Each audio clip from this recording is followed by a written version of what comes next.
Matagumpay ang pagdaraos ng 5th Municipal Musabaka 2025 sa bayan ng Datu, Saudi Ampatuan, Maguindanao del Sur. Ang kwentong Musabaka mula kay Jan Garcia. Sa hangaring pagtibayin ng pagkakaisa, talino at pananampalataya ng kabataang Maguindanaon, matagumpay na isinagawa sa bayan ng Datu, Saudi Ampatuan, Maguindanao del Sur ang 5th Municipal Musabaka 2025 na may temang Unity in Science and Sports, Develops Intellect and Brotherhood. Pinangunahan ito ng mga opisyal na mula sa sektor ng edukasyon, religious leaders at lokal na pamahalaan. Layunin ng aktibidad na ipakita na ang tunay na edukasyon ay hindi lamang nasusukat sa loob ng silid-aralan, kundi nasusukat din sa pakikipagtulungan, respeto at kabutihang asal sa kapwa.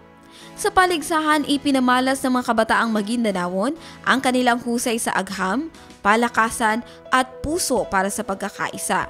Ipinahayag ng mga guro at opisyal na ang musabaka ay hindi lamang kompetisyon, kundi isang pagdiriwang ng katalinuhan at kapatiran sa hanay ng kabataan.